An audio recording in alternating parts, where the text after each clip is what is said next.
Well, that's no better a solution than any of the others, is it? So, in the end, have we learned anything from this look at why the world turned out the way it did that's of any use to us in our future? Something, I think. That the key to why things change is the key to everything. How easy is it for knowledge to spread? And that in the past, the people who made change happen were the people who had that knowledge, whether they were craftsmen or kings. Today, the people who make things change, the people who have that knowledge, are the scientists and the technologists who are the true driving force of humanity. And before you say, what about the Beethovens and the Michelangelos? Let me suggest something with which you may disagree violently.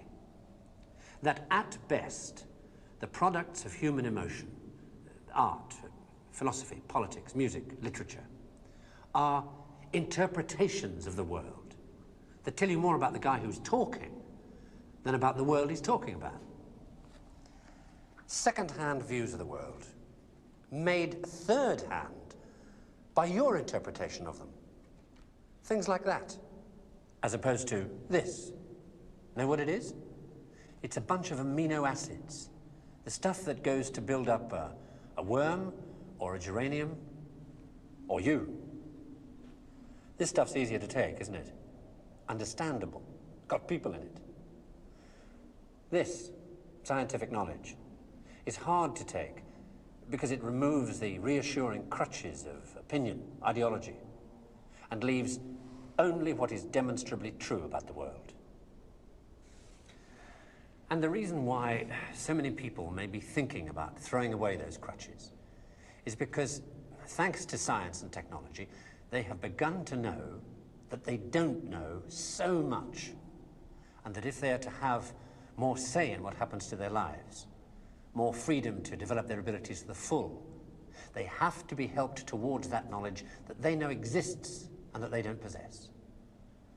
And by help towards that knowledge, I don't mean give everybody a computer and say, help yourself. Where would you even start?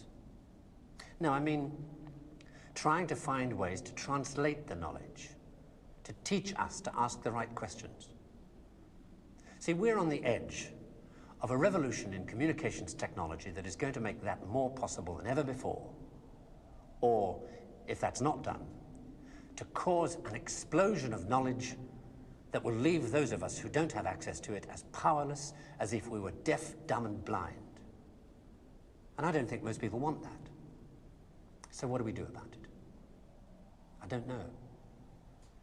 But maybe a good start would be to recognize within yourself the ability to understand anything, because that ability is there, as long as it's explained clearly enough. And then go and ask for explanations. And if you're thinking right now, what do I ask for? Ask yourself if there's anything in your life that you want changed. That's where to start.